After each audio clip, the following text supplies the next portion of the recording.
السلام عليكم ورحمة الله.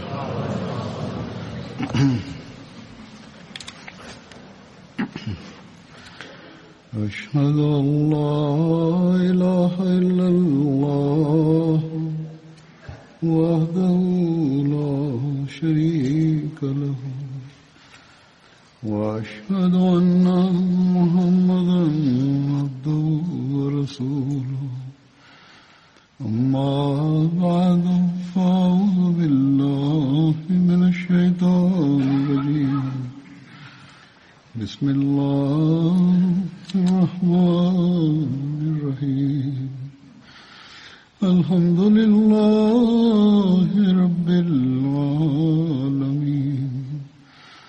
الرحمن الرحيم مالك يوم الدين إياك نعبد وإياك نستعين اهدنا الصراط المستقيم صراط الذين أنعمت عليهم غير المغضوب عليهم ولا الضالين. Përmenda rreth jetës së Hazrat Musab bin Umairit, edhe një pjesë e kësaj teme kishte mbetur, të cilën do ta shtjelloj sot.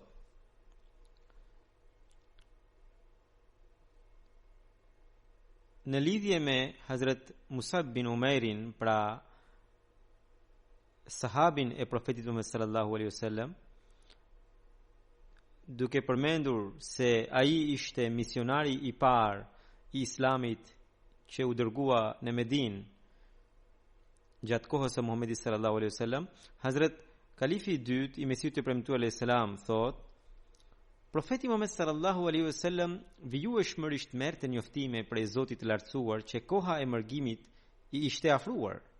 Madje i ishte bërë i qartë edhe vendi ku do të mërgonte, pra një vis që kishte puse dhe kopshte hurmash. Fillimisht ati i ngjau se bëhej fjalë për Yamaman, por shumë shpejt e kuptoi se nuk që ai destinacioni për mërgim. Ishte i bindur që cili do vend që ishte përcaktuar në paralajmërimin e Zotit, me siguri ai vis do të paraqiste veten për të shndruar në një vatër të fesë islame. Ndërkohë erdhi koha e haxhit. Arabët nga të katër anët filluan të vinin në Mekë për të bërë haxh. Profeti Muhammed sallallahu alaihi wasallam, sipas praktikës së tij, në çdo vend ku shikonte qoftë një grumbull të vogël njerëzish, shkonte te ta dhe u tregonte për njohshmërinë e Zotit. U jepte si harishin se mbretëria e Zotit do të vendoset së shpejti dhe i këshillonte të ruheshin nga dhuna, likësia, çrregullimi dhe sherrri. Disa njerëz befasoheshin kur e dëgjonin, por më pas i mënjanoheshin, e disa të tjerë që qëndronin për ta dëgjuar Mekasit shkonin te ata dhe i largonin prej tij. Disa që kishin dëgjuar nga Mekasit rreth tij edhe e përbuznin. Në vazhd të përpjekjeve të tij, teksa po shëtiste një ditë në luginën Mina, ai pa 6 a 7 veta që ishin nga Medina. Profeti ju afrua dhe i pyeti: "Nga cili fis ju kam?" "Khazrej", thanë ata, ai që është edhe aleati i hebrejve. I pyeti profeti sallallahu alaihi wasallam. Ata thanë: "Po, ai." Pastaj profeti u kërkoi: "A mund të më dëgjoni për pak qaste?" Edhe ata kishin dëgjuar pëshpërima rreth tij dhe atyre ju duk interesant. Prandaj ata pranuan dhe ulën rreth tij për ta dëgjuar. Ai u tregoi që mbretëria e Zotit do të vendoset së shpejti. Idhujt do të zhduken nga kjo botë. Njëshmëria e tij do të sundojë këtu dhe edhe një herë do të mbretërojë mirësia dhe takva në botë. A do të jenë vallë të gatshëm banorët e Medinës ta pranojnë këtë bekim madhor? Ata e dëgjonin me vëmendje dhe ndikoheshin nga ai. Madje i thanë që e pranojnë mësimin e tij. Por a do ta strehojë apo jo Islamin qyteti i Medinës? Këtë mund t'ia tregonin vetëm kur të këshilloheshin me popullin e tyre, thanë ata. I thanë që kur të vinin vitin tjetër, do ta informonin se si është puna atje. Ata u kthyen dhe u folën rreth mësimeve të profetit sallallahu alaihi wasallam, të afërmëve dhe miqve të tyre. Në Medinë në atë kohë jetonin 2 fise arabe, Aus dhe Khazraj, dhe 3 fise hebraike që ishin Banu Qurayza, Banu Nazir dhe Banu Qaynuqa. Ausi dhe Khazreji ishin në luftë me njëri tjetrin, e Banu Qurayza dhe Banu Nazir ishin aleat e Ausit, ndërsa Banu Qaynuqa ishte aleati i Khazrejit. Pas një lufte shumë vjeçare, ata ndjenin se duhet të pajtoheshin. Përfundimisht, duke u këshilluar ranë në ujdi të pranonin Abdullah bin Ubay bin Sululin, kryetarin e fisit Khazraj, si mbret të gjithë Medinës. Duke qenë në kontakt me hebrejt, arabët e Ausit dhe Khazrejit shpesh dëgjonin paralajmërime biblike. Hebrejt, kur u flisnin rreth vështirësive dhe shqetësimeve të tyre, në fund u tregonin edhe paralajmërimin se kishte ardhur koha kur do të shfaqej një profet i ngjashëm me Musain. Kur do të vijë ai, thoshin ata, edhe një herë ata do ta mbizëtronin botën dhe armiqtë e tyre do të shkatërroheshin. Kur banorët e Medinës morën vesh për profetin Muhammed sallallahu alaihi wasallam prej haxhinëve që ishin kthyer nga Mekka, siç e morën për zemër. Pra, e morën për zemër. Mendonin se mos vallë është profeti për të cilin po të tregojnë hebrejt.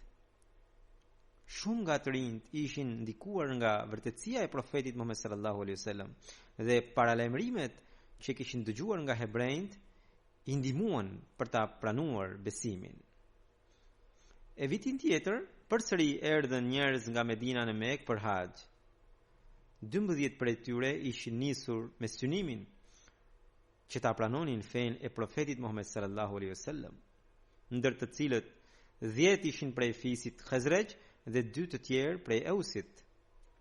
Ata e takuan profetin sallallahu alaihi wasallam në Mina dhe bën betimin në dorën e tij se nuk do të adhurojnë askën tjetër përveç Zotit, nuk do të vjedhin, nuk do të bëjnë kurvëri, nuk do të vrasin vajzat e tyre, nuk do të shpifin kundër njëri tjetrit, nuk do ta mohojnë profetin e Zotit edhe në mësimet e tjera të mira.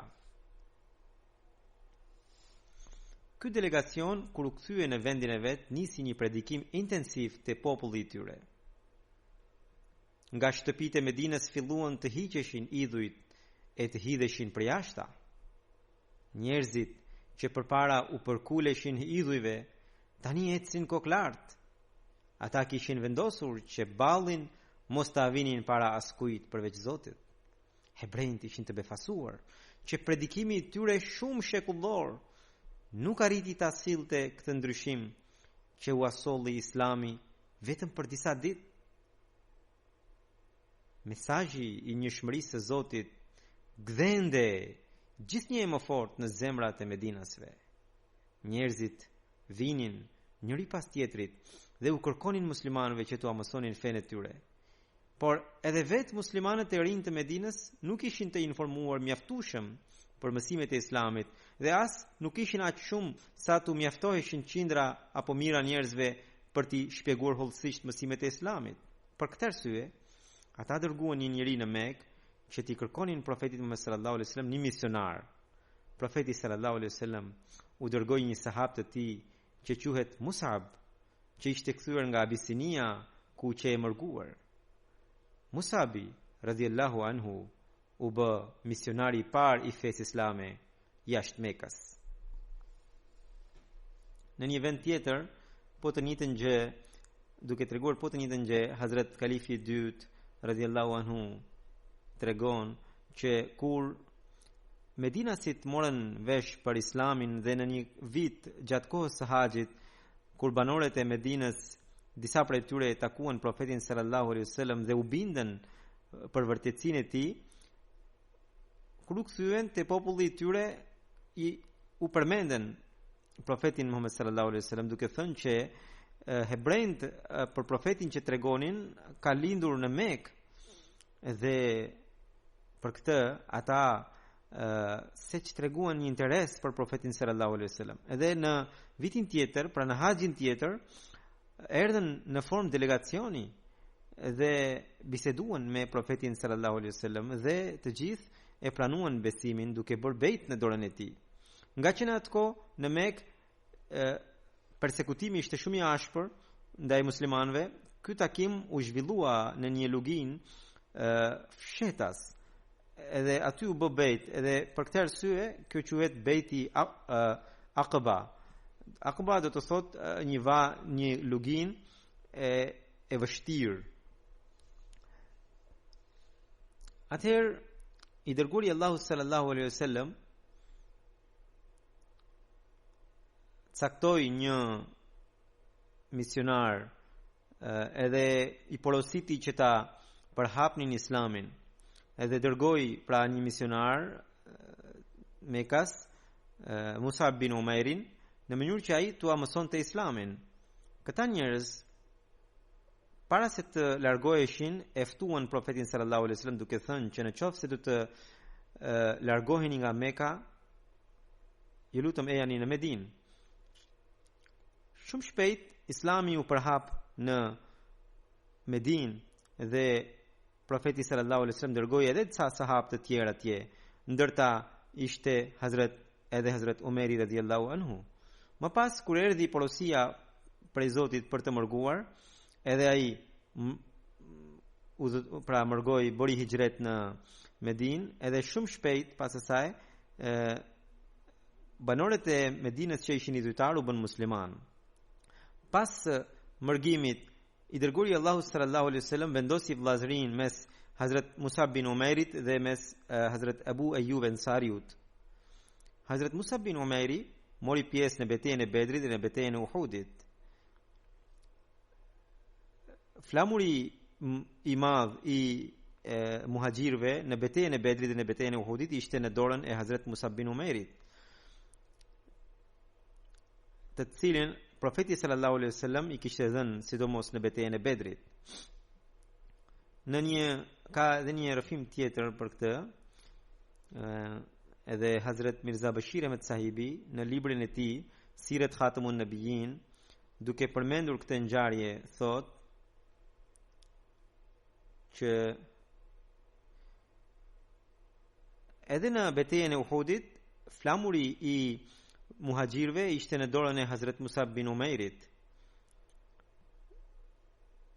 Pra profeti sallallahu alaihi wasallam kur rreshtoi ushtrinë muslimane dhe i ndau në për grupe, atëherë ai u njoftua që flamuri i ushtrisë së Kurejshve ishte në dorën e Talhas.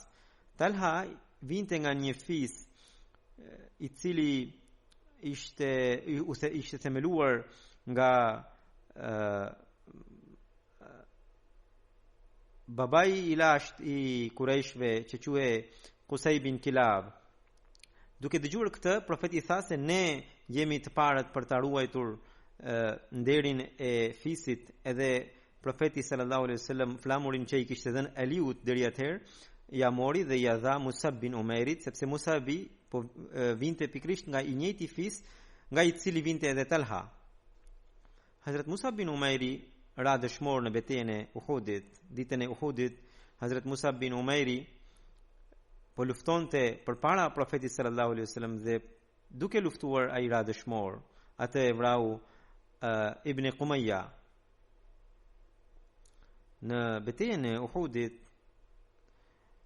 Hazrat Musab bin Umairi bëri një kreu detyrë siç duhet të mbajtjes së flamurit në dorën e tij.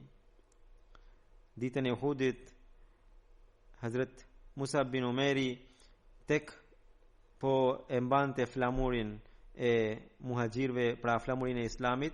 Ibn Qumayya, i cili ishte kalorës, erdhi dhe sulmoi në dorën e djathtë të Musabit. Atëherë Hazrat Musab bin Umeri e kapi me dorën e majtë flamurin edhe recitoi wa ma Muhammadun illa rasul qad khalat min qablihi rusul, pra ajetin.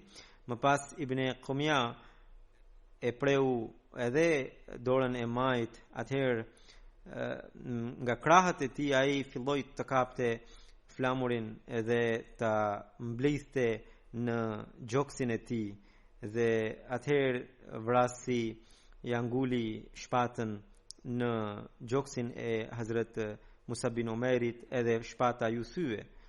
Edhe në atë kohë dy nga fisi Abduddar, Suwaybit bin Saad dhe Abu Rom bin Umer, u nxituan për ta kapur flamurin, edhe ky flamur mbeti në dorën e Abu Rom bin Umerit deri në fund të betejës. Gjatë rënjes dëshmor, Hazrat Musab bin Umeri ishte 40 vjeç ose disa vite më shumë. Edhe Hazrat Mirza Bashir Ahmed Sahibi në librin e tij Sirat Khatamun Nabiyyin e përshkruan këtë ngjarje duke thënë se ushtria e Qurayshit kishte rrethuar ushtrinë muslimane nga të katërt anët, dhe me sulmet e saj po e shtypnin muslimanët, dhe muslimanët mbase edhe mund të ngriheshin, por ndodhi një fatkeqësi tjetër, që një komandant i fort i Qurayshve, Abdullah bin Qumay, sulmoi komandantin e muslimanëve, Musab bin Umerin, i cili po mbante flamurin e muslimanëve. Ja preu dorën e djathtë. Musabi e mori flamurin me dorën e majtë, edhe sulmuesi ja preu edhe të majtën, edhe Musabi, duke u rrëzuar, përpiqej ta kapte flamurin nga gjoksi i tij, por sulmuesi me goditjen e tretë e vrau Musab bin Umerin. Disa muslimanë të tjerë u nxituan për ta kapur flamurin ndonse, por sulmuesi nga që pra Hazrat Musab bin Umeri nga që i prëngjante profetit Muhammed sallallahu alaihi wasallam, sulmuesi brohriti që e vrau gjoja profetin Muhammed sallallahu alaihi wasallam, ose mund të ishte edhe në një taktikë e tij. E ky lajm e tronditi ushtrinë muslimane, dhe ata filluan të shpërndaheshin me shpejtësi. Pra kjo u bë një shkak kryesor në betejën e Uhudit, që lëkundi vullnetin dhe kurajen e muslimanëve, ndonse më pas ata edhe u mblodhën. Profeti Muhammed sallallahu alaihi wasallam kur mbriti tek trupi i Hazrat Musab bin Umerit, i cili ishte rënë përmbys, profeti sallallahu alaihi wasallam recitoi ajetin minal mu'minina rijalun sadaqu ma ahadu Allah alayhi faminhum man qada nahbahu wa minhum man yantaziru wa ma badalu tabdila. E përkthimi i këtij ajeti është që nga besimtarët ka burra të cilët vërtetuan atë që ata e premtuan me Allahun. Pra prej tyre ka nga ata të cilët e përmbushën betimin e tyre, kurse prej tyre ka edhe nga ata të cilët po e presin. Pra ata nuk e ndryshuan besimin e tyre. Mbyllet ajeti. Pastaj profeti sallallahu alaihi wasallam tha: inna rasulullahi yashhadu annakum ash-shuhada'u 'inda Allahi yawm al-qiyamah, që i dërguari Allahut dëshmon se ju ditën e gjykimit do të jeni dëshmor përpara Allahut. Më pas, duke u drejtuar sahabëve, profeti sallallahu alaihi wasallam tha: vizitojeni, pra shikojeni Musabin dhe dërgojeni selam. Pasha atë Zot në dorën e cilit është jeta ime, deri në ditën e Kiametit, kushdo që i dërgon selam këtyre, ata do t'u kthejnë selamin e tyre. Vëllezërit e Hazrat Musabit, Hazrat Abu Raum bin Umair, Hazrat Suhaib bin Saad dhe Hazrat Amir bin Rabia e vendosën trupin e tij në varr, trupin e Hazrat Musabit. Po në këtë libër Hazrat Mirza Bashir Ahmed Sahibi shkruan që në dëshmorët e Uhudit ishte njëri prej tyre ishte Hazrat Musab bin Umairi, i cili ishte muhaxhir edhe që erdhi në Medinë si misionar i parë. Në kohën e jahilietit ai ishte njihe si një djalë çapkon dhe ishte rritur në shumë begati. Por pasi e pranoi Islamin, gjendja e tij ndryshoi krejtësisht. Thuhet në një hadith kur profeti sallallahu alaihi wasallam një ditë pa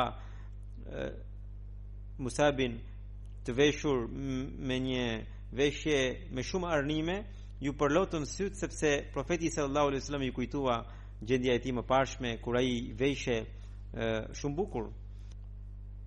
Ditën e Uhudit kur Musabi ra dëshmor, ai nuk kishte asnjë çarçaf të madh që mund të ambulonte trupin e tij. Kur i ambulonin këmbët, i zbulohej koka.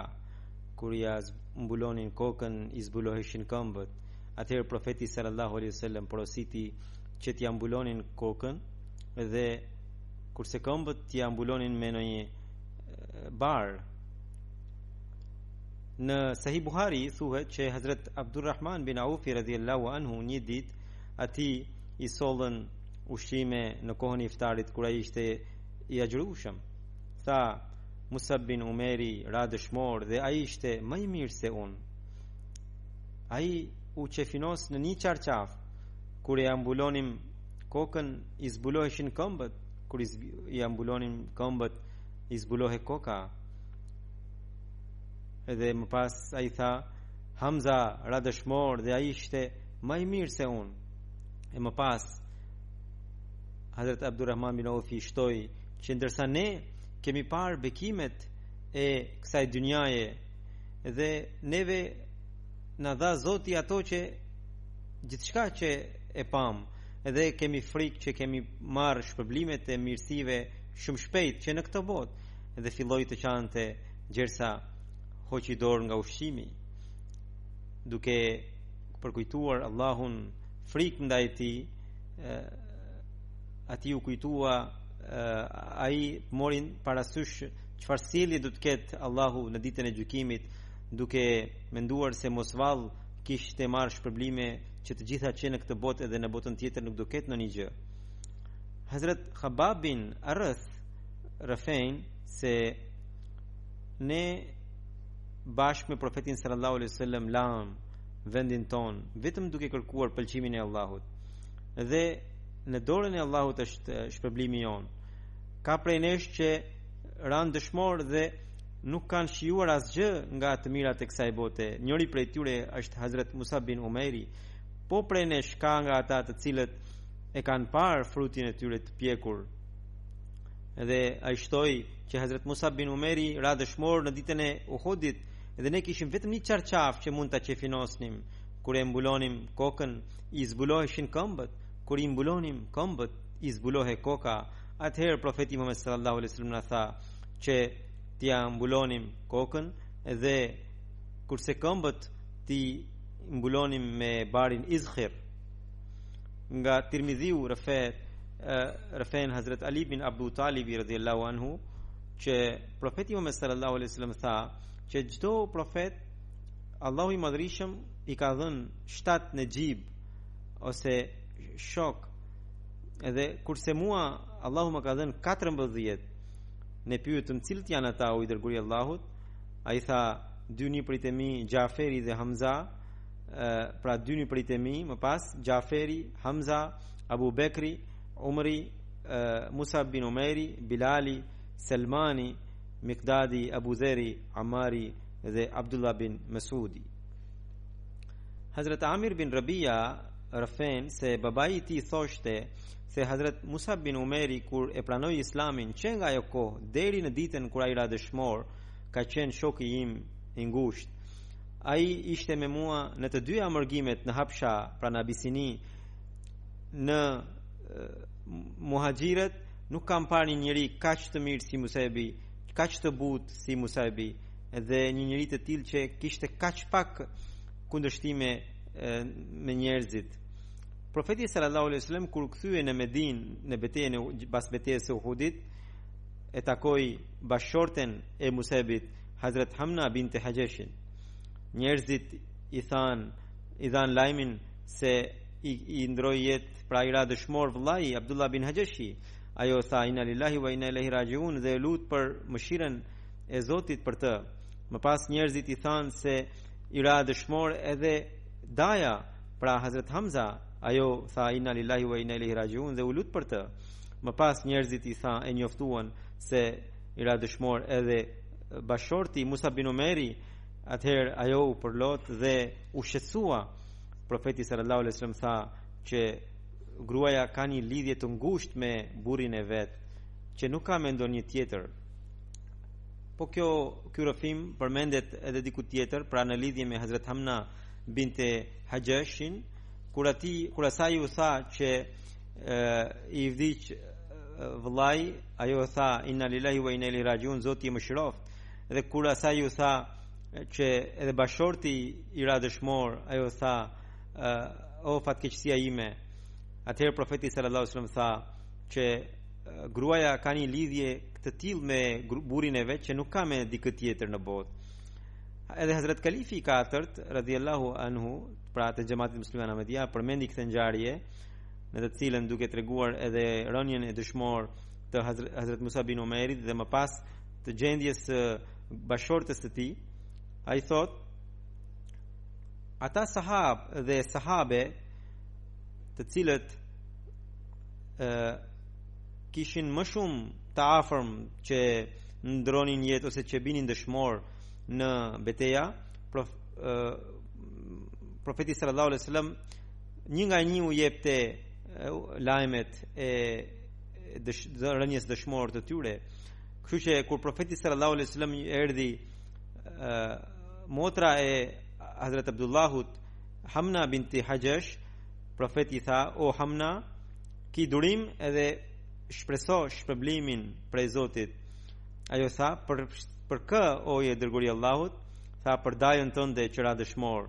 Ajo tha inna lillahi wa inna ilaihi rajiun, Zoti e mëshiroft dhe urime për të për rënien dëshmor. Më pas profeti tha o Hamna, ki durim edhe shpreso edhe një shpërblim tjetër prej Zotit. Ajo tha për kë o i dërguari i Allahut? Për vllajin tënd Abdullah o Hamna. Atëherë ajo prap tha inna lillahi wa inna ilaihi rajiun, Allahu e mëshiroft dhe urime për të që ra dëshmor. Më pas o Hamna, ki durim dhe shpreso për një shpërblim tjetër. Ajo tha o i dërguari i Allahut për kë? Tha për Musa bin Umerin. Atëherë Hamna tha o fatkeqësia ime. Duke dëgjuar këtë, profeti sallallahu alaihi wasallam tha me të vërtet burri ka një lidhje shumë të ngushtë me gruan që nuk ka me dikë tjetër. E pyeti pse e the kështu?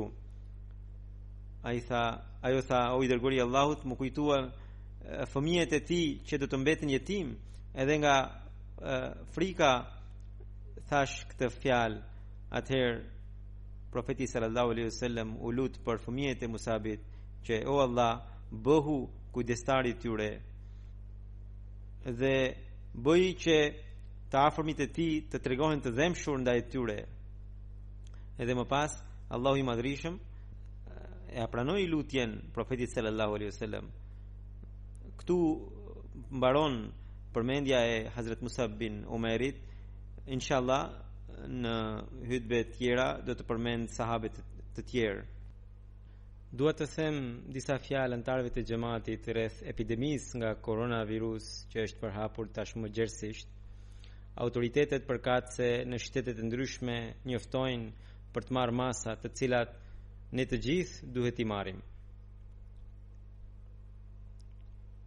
Shumë herët kur kishte filluar gripi nga koronavirusi, pasi u këshillova me disa mjek homeopatik ju kisha sugjeruar disa ilaçe të homeopatisë si për parandalimin, ashtu edhe për kurimin e këtij gripi. Duhet i përdorni ato ilaçe. Natyrisht, ky është një mjekim që mund të jetë kur e mundshme dhe nuk mund t'i themi se është një mjekim i garantuar ose që homeopatia e pas ka mbuluar gripin e koronavirusit në homeopatinë e vet, sepse nuk ka shumë informacion për këtë virus. Kështu që ilaçet që ju janë sugjeruar trajtojnë vetëm shenjat që janë shumë të afërta me shenjat e gripit që vjen nga koronavirusi. Allahu i madhrishëm dhënë shërimin në këtë kur.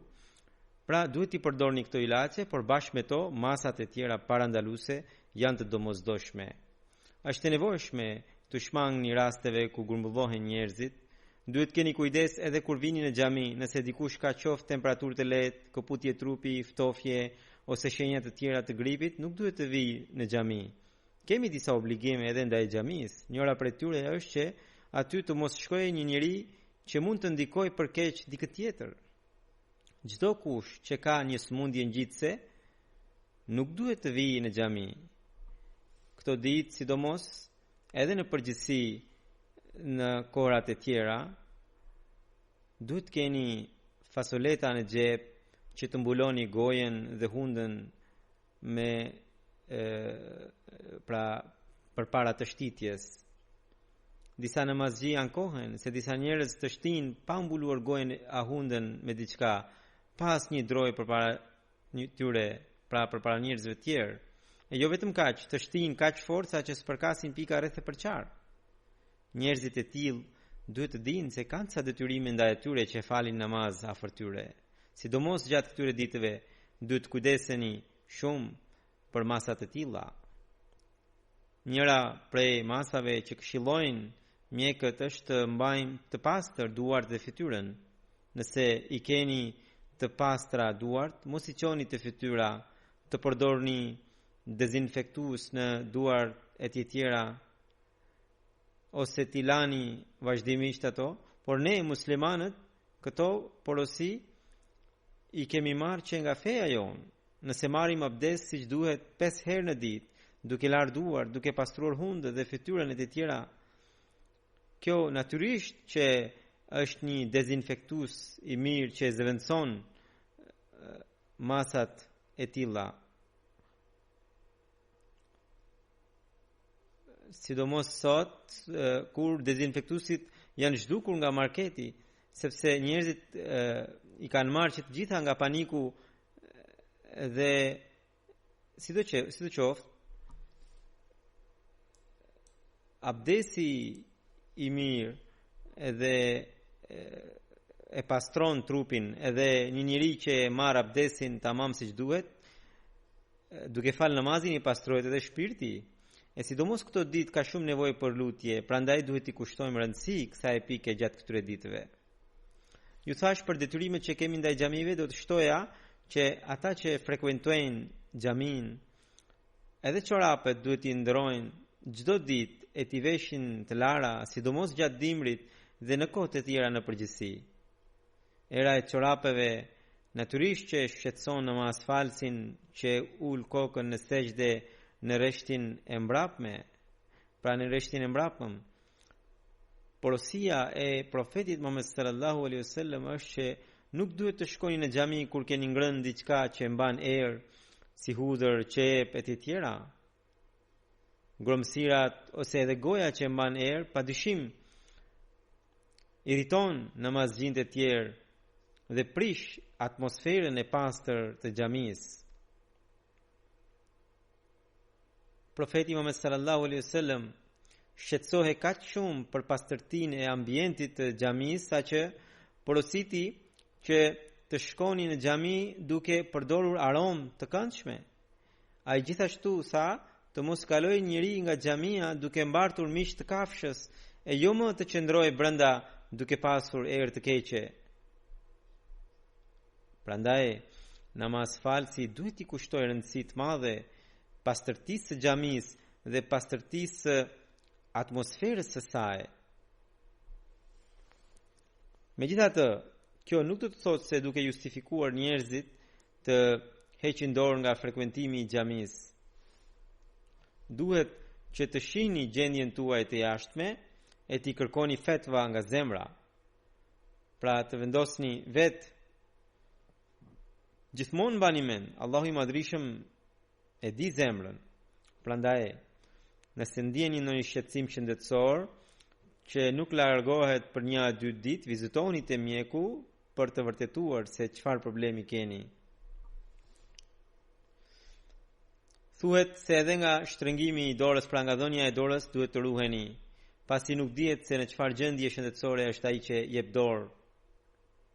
Shtrëngimi i duarve patjetër që shton miqësinë, por këto ditë për shkak të epidemisë duhet të ruhemi nga ai. Shumë njerëz më përpara kundërshtonin Islamin, duke thënë se nuk lejon pra Islami dhënien e dorës mes dy gjinive të ndryshme. Por tani shohim që vetë këta po bëhen shaka. Për shembull, ditët e fundit kancelares së Gjermanisë i refuzoi dhënien e dorës një ministër i saj. Edhe këtu në Angli disa deputet thanë se koronavirusi i bori të mos i japin dorë njëri tjetrit dhe kjo, sipas tyre, u bë mirë, pasi ky gest nuk ka qenë në kulturën e tyre. Thonë anglezët përshëndetnin duke ngritur dorën ose duke hequr kapelen. Këta gjithashtu thanë se ata u japin dorë edhe femrave, madje i përqafojnë dhe puthin pa e ditur se një femër e caktuar nëse e pëlqejnë këtë gjë apo jo. Dhe kështu pa dashje e detyrojmë atë për ta bërë këtë. Pra, këta nuk donin ta pranonin atë që porositi Zoti i Madhrishëm, por epidemia të paktën u atërhoqi veshin. Zoti i bëf që ata t'i kushtojnë rëndësi edhe fesë, edhe Zotit. Ishte një kohë kur ne u thoshim me shumë butësi, me shumë respekt, që neve nuk na lejohet t'u japim dorë grave dhe anasjelltas gjatë përshëndetjes. Dhe këta bën shumë zhurmë për këtë. Por tani është koha kur edhe në për zyrat shtetërore edhe në vende tjera, këta vetë po e refuzojnë dhe po e refuzojnë në mënyrë të vrazhtë. Frika nga koronavirusi i bëri që ata jo vetëm që nuk u japin dorë, por edhe tregohen të pasjellshëm. Pra, frika i përmirësoi, po vetëm deri diku. E si që thash, Zoti i bëf që përmirësimi t'i sjell njerëzit drejt Zotit. Zoti e di më mirë se sa do të përhapet kjo epidemi dhe cila do të jenë përmasat e saj, cili është saktimi i Zotit. Por nëse sëmundja po përhapet për shkak të zemrimit të Zotit, siç ne shohim që pas ardhjes së Hazrat Mesiut të premtuar alayhis salam, fatkeqësitë, tërmetet, sëmundjet dhe luftrat janë shtuar ndjeshëm, atëherë kemi shumë nevojë të kthehemi Zotit Madhrishëm për të shpëtuar nga ndikimi negativ i caktimit të tij. Çdo ahmedian këto ditë duhet të lutet shumë e të kushtoj vëmendje të veçantë për pastrimin e shpirtit dhe për përmirësimin e tij. Duhet të lutemi për gjithë botën që Zoti t'i udhëzojë ata që në vend të zhyten në materializëm, në vend që ta harrojnë Zotin, ta njohin krijuesin e tyre. Tani do të njoftoje për disa gjenaze që do të udhëheq gjenaze gaib pas namazit të xumas. Gjenazja e parë është e djalit Tanzil Ahmed Bat, i cili ishte djali i Akil Ahmed Batit. Ishte djal 11 vjeç që më 27 shkurt 2020 ndroi jetë sipas me në fakt ai ra dëshmor.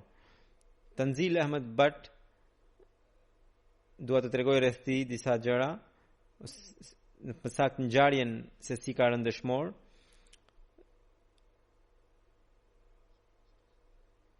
Një grua fqinj e vrau më 27 shkurt në mënyrë makabre. Inna lillahi wa inna ilaihi raji'un. Në Pakistan pra. Në Pakistan fetvat e hoxhallarëve i bën shumë të lehtë u dhan lehtësi të madhe njerëzve që ata të vrasin ahmedianët si të dojnë. Cili do qoftë shkaku i kësaj vrasjeje, por mbrapa vepronte urrëtia e saj gruaje për ahmediatin. Ai fëmijë ishte krejtësisht i pafajshëm. Sipas të dhënave të ngjarjes, nëna e Tanzil Ahmed Batit e dërgoi djalin që të merrte nga shtëpia e fqinjit për të marrë kukullën e motrës, që motra e kishte harruar. Pra ishte një shtëpi ku ata hynin e dilnin, kur pas shumë kohe, kur djali nuk u kthye, shkoi nëna vet dhe së pari ata nuk e hapën derën, e më pas kur e hapën e pyeti se ku është djali. Ajo tha që djali e mori kukullën dhe iku. Nëna e njoftoi babain e djalit, pra bashortin e vet. Ata me njëherë filluan ta kërkonin djalin, edhe u ankuan edhe te policia. Kur pan kamerat e rrugëve, vërtetuan që djali hyri brenda shtëpisë dhe nuk doli. Kur ata e kontrolluan shtëpinë, trupi i pajet i djalit gjende në një sanduk. Dhe atëherë ajo tha, pra ajo gruaja e saj shtëpie tha që e kishte vrarë në mënyrë të pamëshirshme djalin edhe e kishte lënë atje. Tanzil Ahmed Bat lindi më 20 nëntor të vitit 2009, ishte edhe në një fëmijë vakfe nao, ishte shumë aktiv në aktivitetet e xhamatit, ishte një prej nxënësve më të zgjuar të klasës. Ishte në klasën në klasën e 4 dhe pas i ndroi jetë, kur erdhi rezultati, ai kishte marrë nga 750 729 pikë, edhe ishte i pari në gjithë klasën. Nëna e tij tha që Tenzili ishte shumë i bindur dhe asnjë gjë nuk bënte pa më kërkuar leje. Kur edhe fqinji i thoshte në një punë, nuk e refuzonte. Madje vetë ajo grua që e vrau i kërkonte punë të ndryshme dhe ai i bënte punët edhe asaj. Edhe mësuesit ishin jashtëzakonisht të kënaqur nga sjellja e Tenzilit. Ndiqte me vëmendje kanalin e xhamatit MTA dhe hutbet e mia. Dhe çdo ditë rregullisht shkonte në xhami për namaz. Kur babai kthehe nga puna dhe tregohe i lodhur, edhe Tenzili pikërisht e merrte me zor në xhami që të mos e humbiste namazin. Tenzili la pas prindërit dhe 2 vëllezër dhe 2 motra. Allahu u dhën dashuri gjithë këtyre, edhe vrasësve u dhën dënimin e merituar. Allahu u dhën sabër prindërve. Gjenazja e dytë është e Brigadier Bashir Ahmed Sahibit, i cili ishte emiri i mëparshëm, pra ish emiri i Rawalpindit. Ai ndroi jetë në moshën 87 vjeçare, më 16 shkurt të këtij viti. Inna lillahi wa inna ilaihi rajiun. Ai kishte bërë dhe vasiat. Ai la pas bashorten dhe 2 djem e 3 vajza. Ai lindi në një familje shumë të sinqertë ahmediane në vitin 1931 në Gujarat.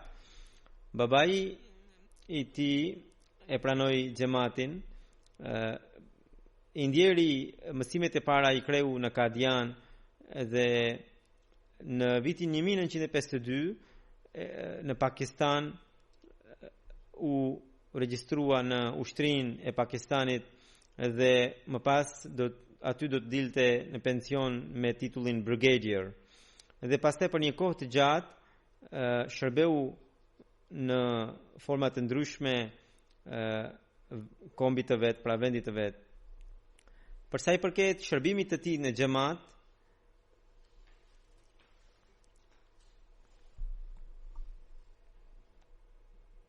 unë e kisha caktuar në 2012 amirin e Rawalpindit të ndjerin, dhe deri në më datën 9 shkurt 2020 ai ka qenë në këtë pozitë. Pra i ndjeri ka qenë emiri i Rawalpindit edhe të rrethit edhe i qytetit.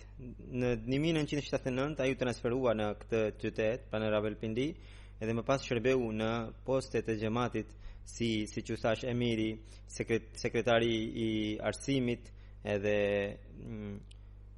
sekretar për khidmet e khalq. Ai punonte me shumë përkushtim, takonte njerëz me shumë dashuri dhe njerëzit në nevojë i ndihmonte jashtëzakonisht shumë.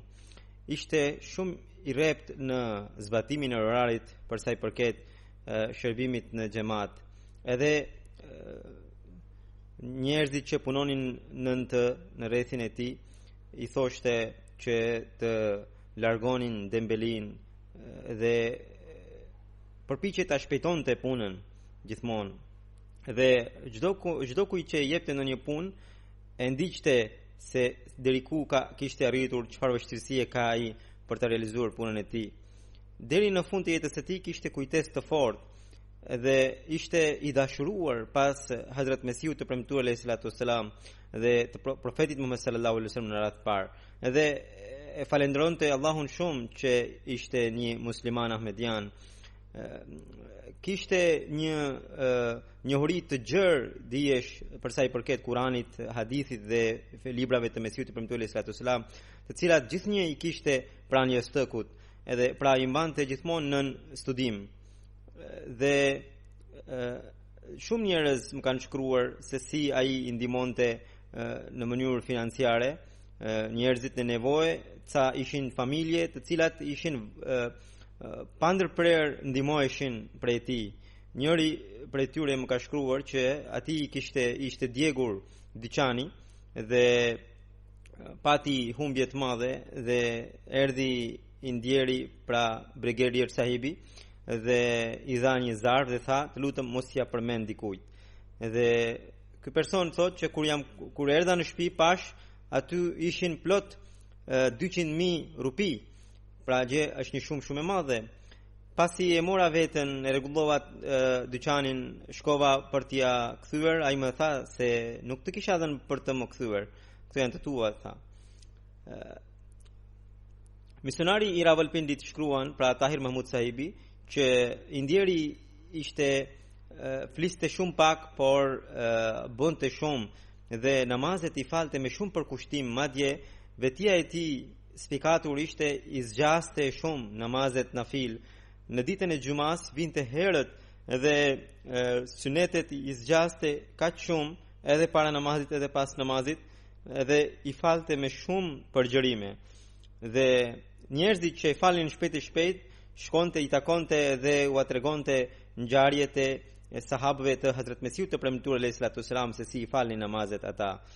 Siç u thash, i donte shumë librat e Hazrat Mesiut të premtuar alayhi salatu wassalam, edhe temat nga librat e tij përmente në mbledhjet që bënte me amilan e tij.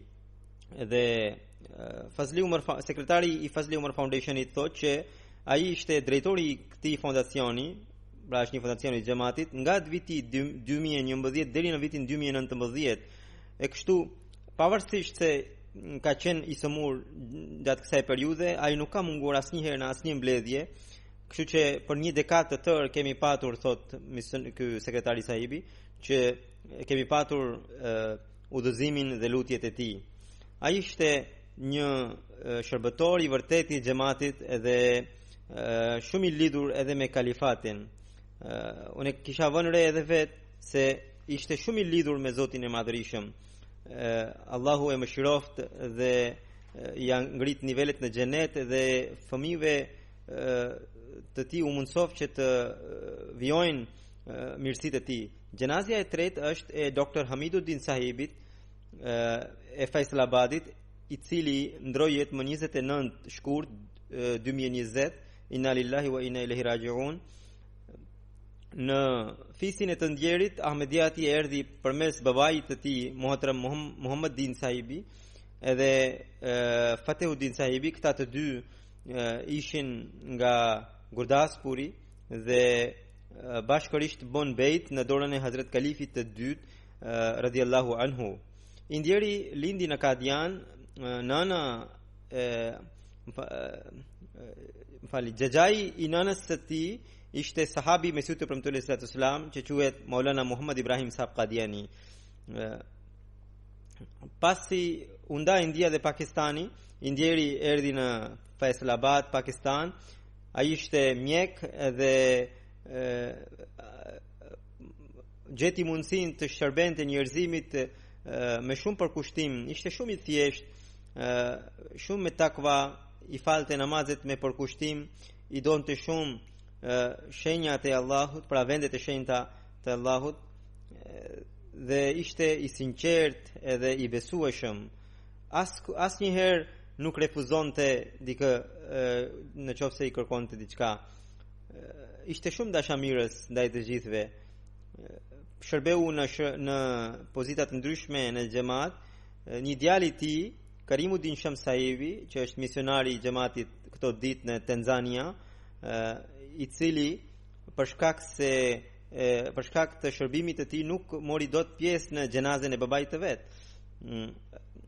Dhëndri i tij gjithashtu është misionari i xhamatit, edhe një dhëndër tjetër, të dy pra janë misionar, ndërsa një nipi i tij është student në Xhamia Ahmedia në vitin e fundit, edhe ka shumë nipër e mbesa të cilët janë në serinë e Waqf-e Nou, pra të cilët janë të dedikuar. Allahu e bëshiroft dhe ja ngrit nivelet në xhenet dhe i bëft edhe pasardhësit e tij të plotsojnë përmbushjen e bejtit. Siç ju thash, pas namazeve do të udhëheq këto xhenaze ghaib.